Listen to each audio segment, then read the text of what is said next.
Le syndicat de l'éducation nationale se lève contre les fraudes observées aux examens de fin d'année. Dans ce journal, vous suivrez la réaction du secrétaire général du dit syndicat et les fraudes observées au cours du déroulement des épreuves du brevet d'études du premier cycle dans certains centres d'examen du pays ont amené le syndicat de l'éducation nationale à taper le poing sur la table et à attirer l'attention du ministère de tutelle sur le déroulement de l'examen du baccalauréat session 2014. C'était au cours d'un point de presse animé par le secrétaire général de ce syndicat, Cabrel Guilé-Lemami.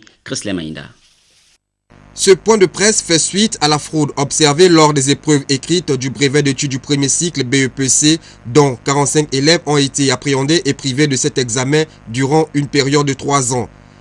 Au BPC, par exemple, des textes étaient truffés des fautes d'orthographe et comportaient également des erreurs au niveau des consignes. Cela a été observé au niveau de la SVT et de l'épreuve d'espagnol.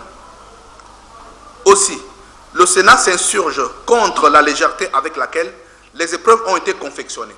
Par exemple, les épreuves proposées aux élèves de 5e année au CP étaient mal confectionnées et comportaient des erreurs graves en mathématiques et en dessin. En outre, on a relevé à Libreville principalement des fuites de grande envergure d'épreuves écrites au BPC 2014. Pourtant, le bureau du Sénat avait pris soin d'informer les autorités du ministère de l'Éducation nationale et les responsables de la DGEC la veille de la découverte des fuites et de la vente des épreuves dans les coins de rue. Mais aucune disposition n'a été prise dans ce sens.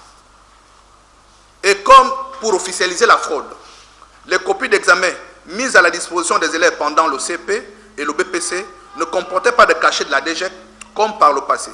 Des faits graves dont le Sénat refute l'idée que les élèves soient pris comme seuls responsables et demande le départ immédiat des agents de la Direction générale des examens et concours.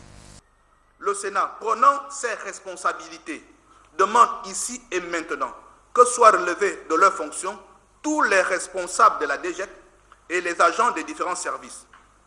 Par ailleurs, nous exigeons la restructuration de cette importante direction et de tous les services qui regroupent aujourd'hui des personnes de moralité douteuse, où l'excellence a fait place à la médiocrité, au copinage, au clientélisme et au monnayage des places dans les différents jurys d'examen. Toutes choses que le Sénat condamne et dénonce avec la dernière énergie. Aussi, les mêmes causes produisant les mêmes effets, nous interpellons d'ores et déjà le ministre de l'Éducation nationale de prendre toutes les dispositions nécessaires afin de sécuriser les épreuves de bac qui débutent le lundi 14 juillet 2014 et de faire appliquer l'arrêté 00-1004 portant harmonisation de l'épreuve écrite de langue vivante au baccalauréat général. Toute chose qui amène le Sénat à interpeller la tutelle pour que le baccalauréat se déroule dans de bonnes conditions.